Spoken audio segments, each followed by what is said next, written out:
దివంగత ముఖ్యమంత్రి నందమూరి తారక రామారావు జయంతిని అన్ని ప్రభుత్వ కార్యాలయాల్లో నిర్వహించారు. ఇందులో భాగంగా కాకినాడ జిల్లా కలెక్టరేట్లో జాయింట్ కలెక్టర్ రాహుల్ మీనా ఆధ్వర్యంలో ఈ రోజు ఎన్టీఆర్ జయంతి వేడుకలు నిర్వహించారు. అధికారులు ఎన్టీఆర్ చిత్రపటానికి పూలమాలలు వేసి నివాళులర్పించారు.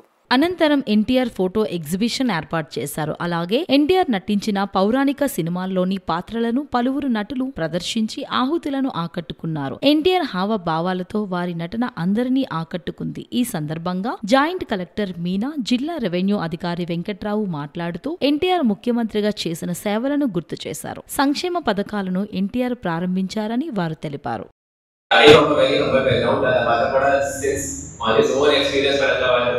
బస్ అంటే యాక్టింగ్ కెరీర్ స్టార్ట్ చేసిన తర్వాత యాక్టింగ్ కెరీర్ కూడా మన since I am not Indian నేను క్లియర్గా చెప్తాము like for us also lord Rama lord Krishna గారు మనము if we looking to the image his image was a national icon లాగా ఉన్నారు. ఇట్స్ నాట్ మన తెలుగు సినిమా రిలేటెడ్ కాదు. he was a national icon అన్ని ప్లేసెస్ లో his acting గురించి మనకి అందరికీ తెలుసు. ఆ తర్వాత once he entered into the politics ఆ తర్వాత కూడా మనకి he worked for the marginalized section, poor sections. ఆ తర్వాత వాళ్ళు స్పెసిఫిక్ వెల్ఫేర్ స్కీమ్స్ నుంచి ఏమేమి యాక్షన్ తీసుకున్నారు అది కూడా చాలా గొప్ప విషయం. సో దట్ ఇది ఎలా మాస్ కి మాట్లాడిన తర్వాత పబ్లిక్ క్యాంపెయిన్ చేసిన తర్వాత ఎగ్జాక్ట్లీ గ్రౌండ్ లెవెల్ లో ఏమేమి ఇష్యూస్ ఉన్నాయి అది మనకు తెలుస్తుంది. So that level of compassion వాళ్ళకి ఉన్నాయి. సో మన సైడ్ నుంచి మనం చూసాం how he rose from the upper background నుంచి స్టార్ట్ చేసిన తర్వాత he rose up to the level of chief minister. ఆ తర్వాత కూడా వాళ్ళు కొత్త కొత్త స్కీమ్స్ తీసుకువచ్చారు. ఆ time pay giving ration at rice at 2 rupees per kg that was a very fast changes. So ఇప్పుడు మనము now it become a habitual thing కానీ స్టార్టింగ్ చేసే టైంలో thinking about such a scheme it was a very major achievement from their side. ఆ తర్వాత poor గురించి వాళ్ళ welfare schemes pension also మనం నా ప్రతి మంత్ మనం పెన్షన్ ఇస్తాము రకరకాలకి. కానీ ఆ టైంకి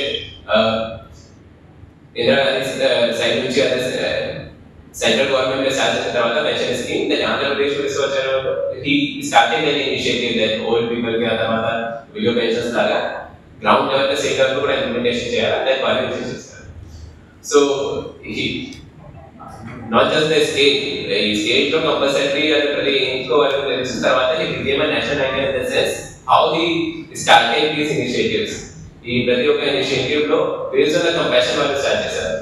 సో అదే ఇంత గ్రౌండ్ లెవెల్ పై వాళ్ళు మాట్లాడిన తర్వాత then he rose up to these occasions. మన సైడ్ నుంచి కూడా సిన్స్ అది ప్రతి ఒక్క గవర్నమెంట్ ఎంప్లాయ్ కూడా కంపల్సరీ అదే రెస్పాన్సిబిలిటీ ఉన్నాయి కాబట్టి ఈ స్టేట్ ఫంక్షన్ లాగా మనం అందరికీ this is one of the times that we can remind that how to be grounded. ఆ తర్వాత మనం సైడ్ నుంచి if we do our work honestly అదే that is one of the lessons we can learn from this state guidance.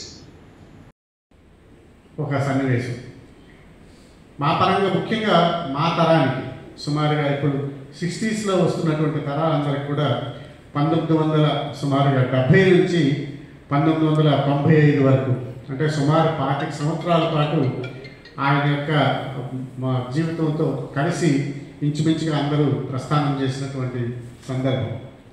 అప్పుడు చూసుకుంటే నటనలో చూసుకుంటే ఎన్టీఆర్ గారి సినిమా వచ్చిందంటే అది ఒక పెద్ద పండగ, రాష్ట్రంలో పెద్ద పండగ ఉన్నటువంటి పరిస్థితి నుంచి 1983లో వారు 82 నుంచి రాజకీయాల్లోకి వచ్చి 83లో కూడా రాష్ట్ర పర్యటన జరిపి ఒక మొట్టమొదటిసారిగా రాష్ట్రానికి ముఖ్యమంత్రిగా వారు అధిరోహించడం అనేది ఆ రోజుల్లో ఒక పెను సంచలనం.